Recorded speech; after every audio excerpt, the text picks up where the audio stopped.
الحمد لله رب العالمين.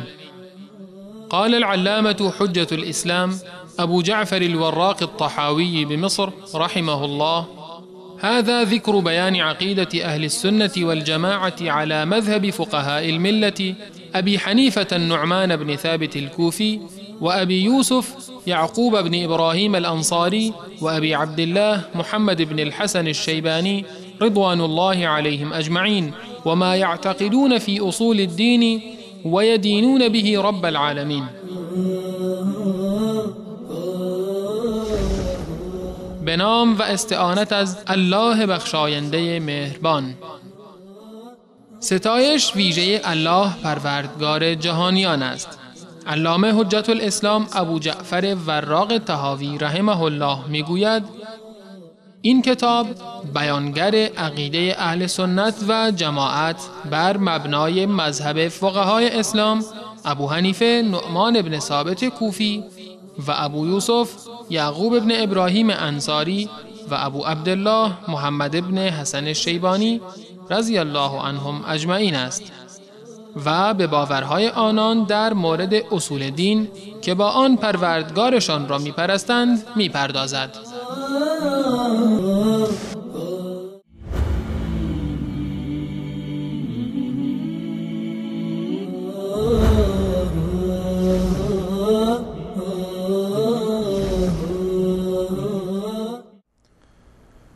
الحمد لله رب العالمين والعاقبة للمتقين والصلاة والسلام على نبينا محمد وعلى آله وصحبه أجمعين.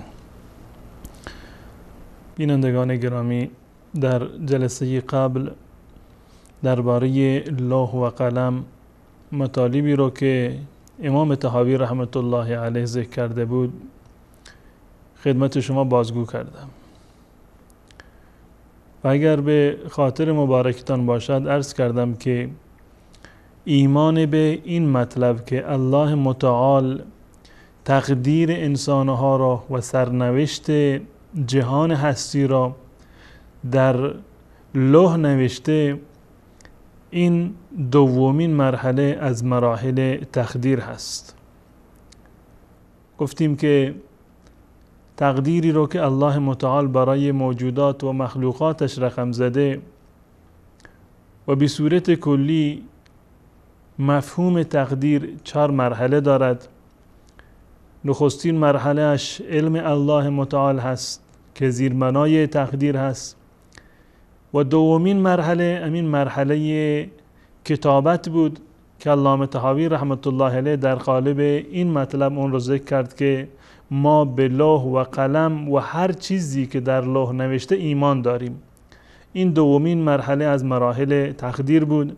سومین مرحله اش مشیت الله متعال و چهارمینش خلق الله متعال هست، یعنی این که الله متعال هر چیزی را که مقدر کرده آن را خلق می کند و به مرحله ظهور می رساند. این آخرین درجه تقدیری هست که الله متعال برای موجودات رقم زده. در بحث گذشته مطالبی رو که درباره مرحله دوم تقدیر بود، یعنی درباره لوح و قلم و نوشته شدن تقدیر، این مطالب رو خدمت شما به صورت مختصر و مستند از آیات قرآن و احادیث رسول الله صلی الله علیه و سلم بیان کردم. در ادامه مبحث علامه طحاوی رحمت الله علیه نکته دیگری را بیان می کند که در واقع بیانگر مرحله اول تقدیر هست، یعنی برمیگردد به علم پویا و کامل الله متعال. ایشان میفرماید که وعلى العبد ان يعلم ان الله قد سبق علمه في كل كائن من خلقه. انسان مسلمان، انسان معتقد باید این نکته را بداند و این باور را داشته باشد که ان الله قد سبق علمه، که علم الله متعال قبل از وجود مخلوقات، قبل از این که این اتفاق برای من و شما بیفتد، این علم و آگاهی برای الله متعال بوده و الله متعال این علم را داشته. ان یعلم ان الله قد سبق علمه فی کل کائن. در هر موردی که اتفاق می افتد، در هر رخدادی که ما تصور بکنیم، الله متعال قبل از وقوع این اتفاق، قبل از ظهور این اتفاق و این تقدیر، الله متعال این را می دانسته. هر چیزی رو که الله متعال می دانسته، ما قبلا اینو عرض کردیم که الله متعال این رو نوشته. نوشتن میشه، علم الله متعال می شود زمین ساز تقدیر، که اولین مرحله تقدیر. کتابت و نوشتنش در لوح محفوظ دومین درجه هست. مشیت الله متعال یعنی این که هر چیزی که اتفاق می افتد بر اساس خواست و اراده الله متعال هست، سومین درجه هست. و اتفاق افتادنش و ظهور تقدیر الله متعال و عملی شدن سرنوشت، این چهارمین مرحله است. در اینجا علامه طحاوی رحمت الله علیه اشاره می کند به اولین مرحله تقدیر، یعنی این که هر چیزی که در دنیا اتفاق می افتد، الله متعال قبل از اتفاق افتادنش و قبل از ظهور این تقدیر و قبل از عملی شدن این تقدیر، قبل از این که این اتفاق برای کسی بیفتد، الله متعال می دانسته که این اتفاق برای فلانی می افتد.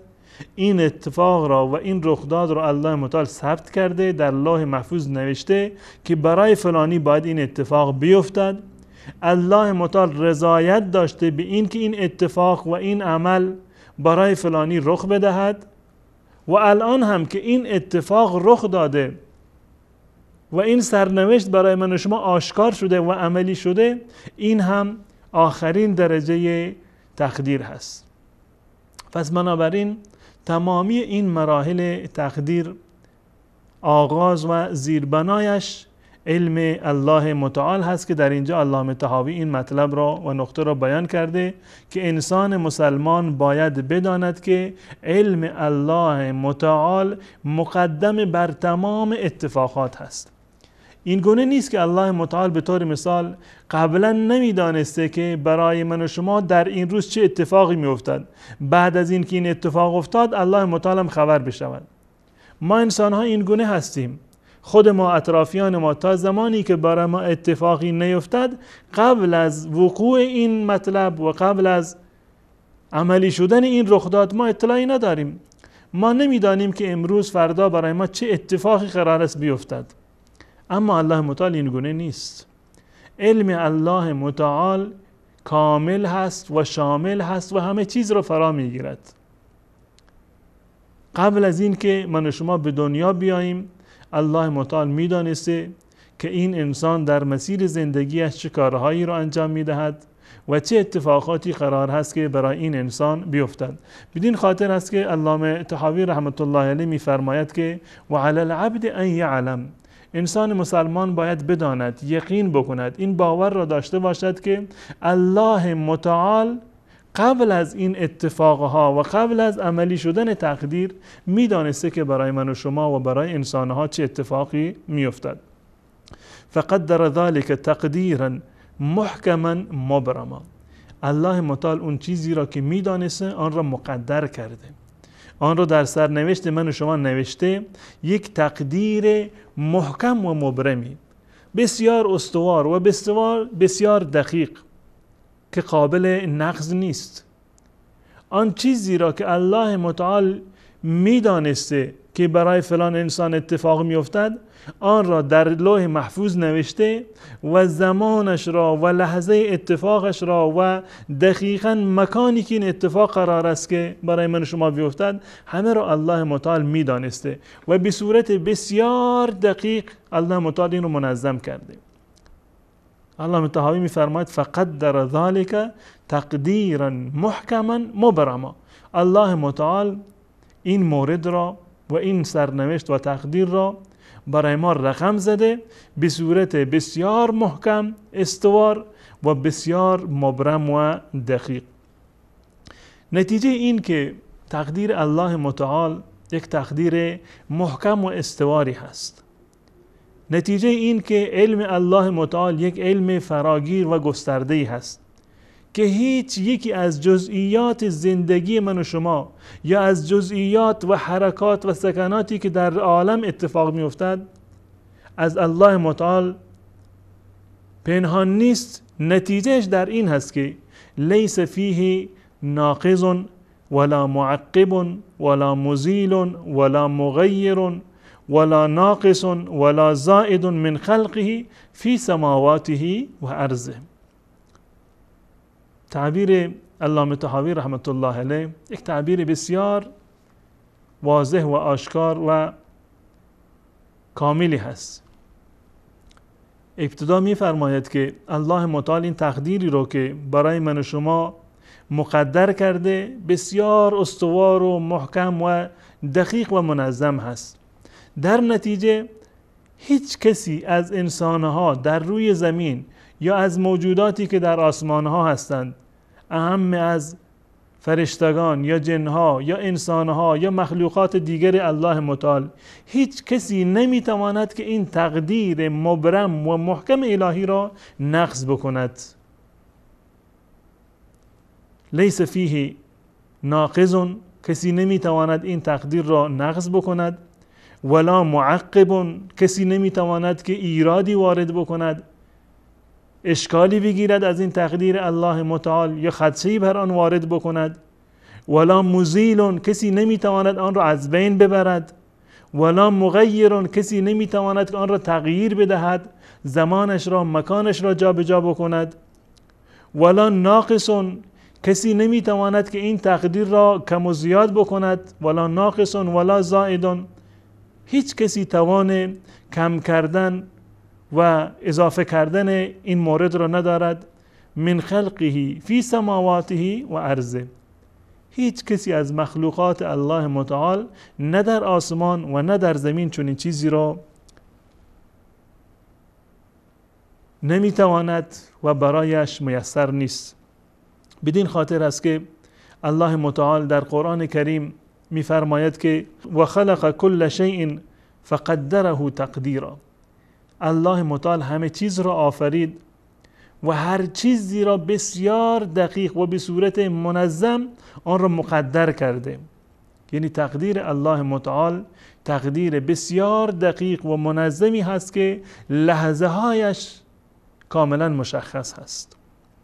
پس بنابراین در مملکت الله متعال، در آسمان و زمین الله متعال و در میان آفریدگان و مخلوقات الله متعال هرج و مرجی نیست.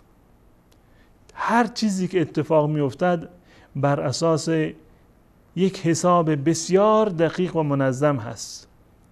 تمامی رخدادها و تمامی اتفاقات و تمامی حرکات و سکاناتی که در عالم هستی اتفاق می افتد همه حساب شده هستند. والله یحکم لا معقب لحکمه. فقط و فقط این الله متعال هست که حکم می کند و کسی نیست که بر حکم الهی ایرادی بگیرد و یا خدشه‌ای را وارد. علامه طحاوی رحمت الله علیه بعد از این که این مطلب را واضح کرد که تقدیر الله متعال تقدیر محکم و مبرمی هست و هیچ انسانی و یا موجود دیگر نمیتواند که در این تقدیر دخل و تصرفی را داشته باشد، آن را کم کند، اضافه بکند، زمانش را تغییر بدهد، کیفیتش را تغییر بدهد، به هیچ عنوان چنین چیزی ممکن نیست. در ادامه ایشان می‌فرماید و ذلک من عقد الایمان و اصول المعرفه. این از اساسیات ایمان هست، از نکات برجسته ایمان به الله متعال هست، یا به تعبیر دیگر ایمان به تقدیر، ایمان به این مطالبی که علامه طحاوی رحمت الله علیه به استناد از آیات قرآن و حدیث رسول الله صلی الله علیه وسلم بیان فرمود. این از اصول ایمان هست و از اصول دین هست. و ذلک من عقد الایمان، و این موارد تقدیر با این کیفیت و تفصیلی که علامه طحاوی رحمت الله علیه بیان کرده از اصول ایمان به الله متعال هست و اصول المعرفه و پایه های معرفت و شناخت الله متعال. اگر شما به علم کامل الله متعال ایمان داشته باشید، اگر شما به قدرت لامتناهی الله متعال ایمان داشته باشید، اگر شما به دقت و ظرافتی که در جهان هستی به کار رفته باشد ایمان داشته باشید، پس بنابراین معرفت شما و شناخت شما به الله متعال یک معرفت کاملتر و بهتری خواهد بود. ایمان داشتن و باور داشتن تقدیر و سرنوشتی که الله متعال مقدر کرده، این از اصول معرفت و بنیاد ایمان و از ارکان دین مبین اسلام هست.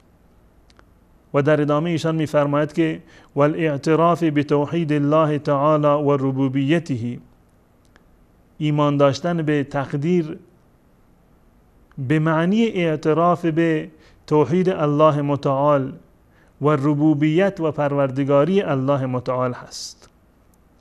در اینجا علامه طحاوی رحمت الله علیه میخوان این مطلب را بیان بکنند که ایمان به تقدیر در واقع زیر مجموعه ایمان به توحید ربوبیت الله متعال هست. یعنی این که ایمان به تقدیر برمیگردد به ایمان به ربوبیت الله متعال. اگر من و شما ایمانمان در مورد ربوبیت الله متعال یک ایمان کامل و استواری باشد، باید به تقدیر با اون گونه‌ای که از قرآن و آیات گوهرباری که الله متعال بر رسول الله صلی الله علیه و سلم نازل کرده و همچنین از گفتار ایشان ثابت شده، باید تقدیر را در این قالب و از این زاویه و دیدگاه باید بنگریم و به آن ایمان داشته باشیم.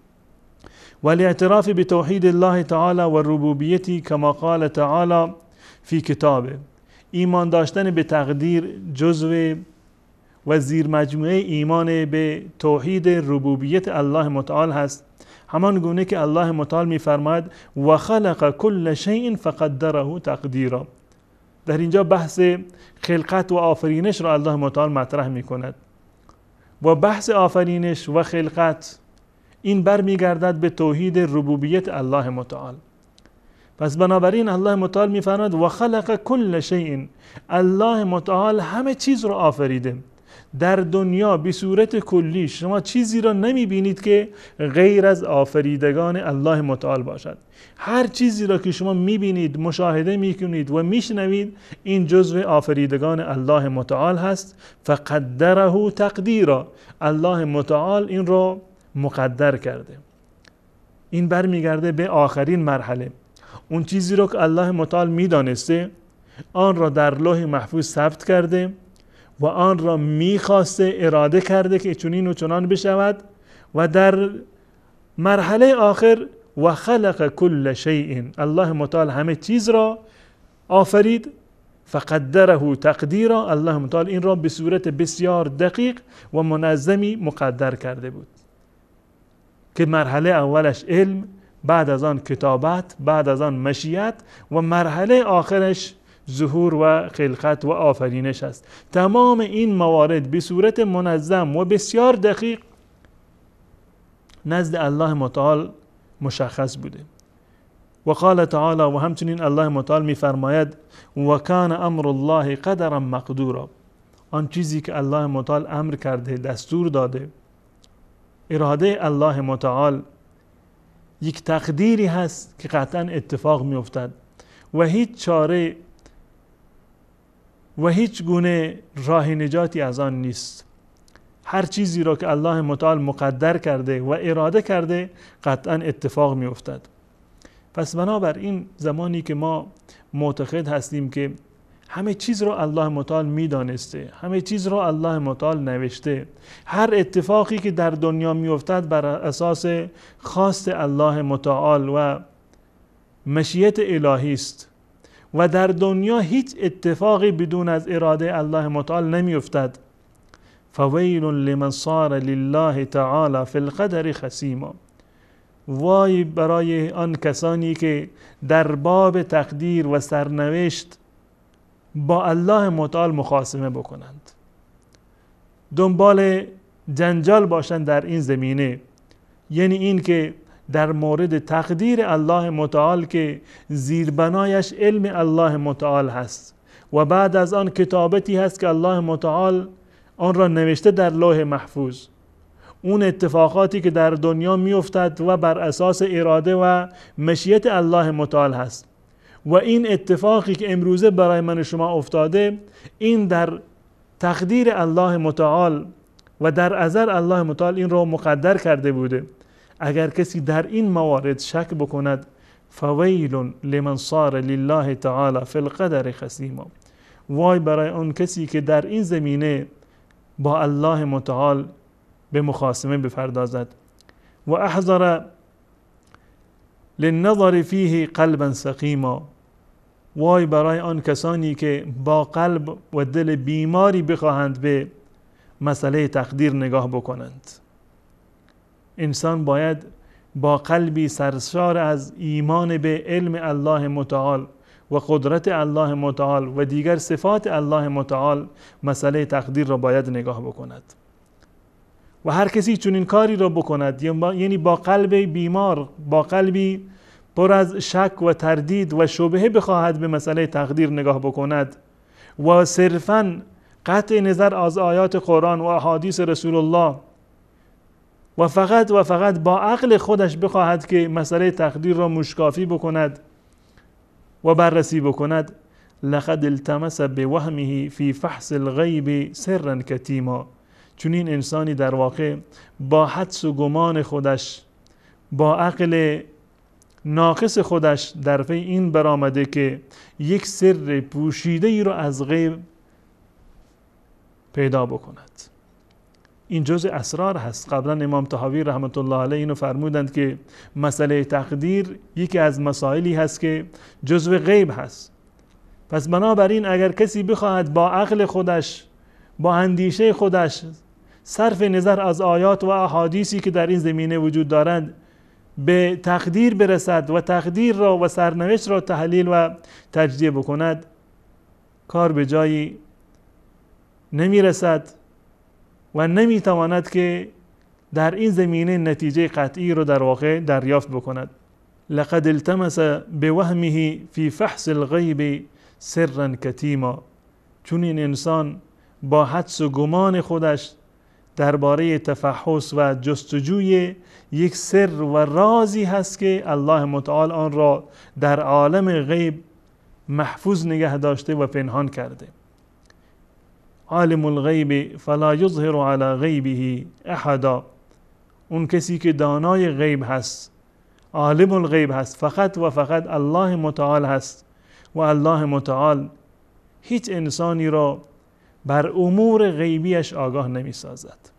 پس بنابراین انسانی که میخواهد با حدس و گمان خودش این راز الهی را و این سر را دریافت بکند، به نتیجه نخواهد رسید.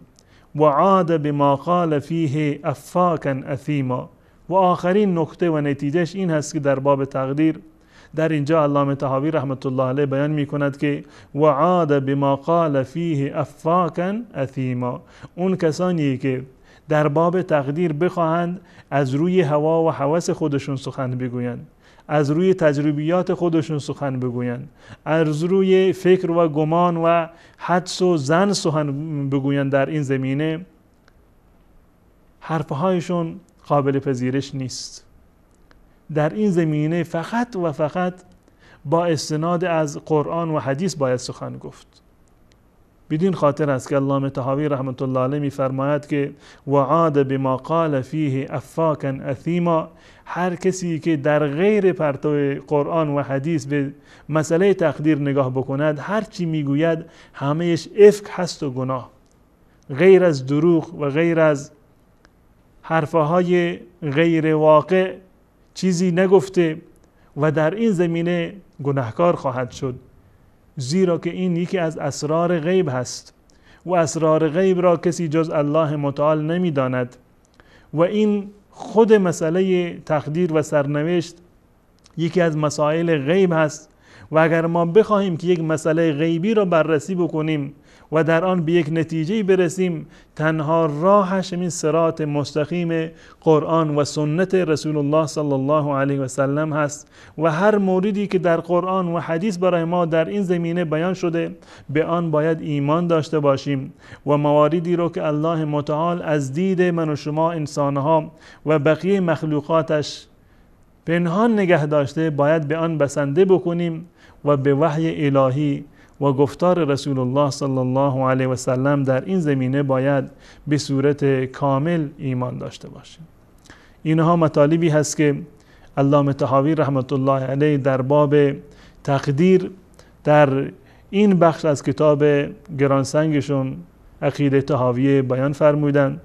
انشاءالله در جلسات بعد مطالبی دیگر را در مورد عقایدی که علامه طحاوی رحمت الله علیه به عنوان عقیده اهل سنت و الجماعت بیان فرمودند خدمت شما این مطالب را عرض خواهم کرد.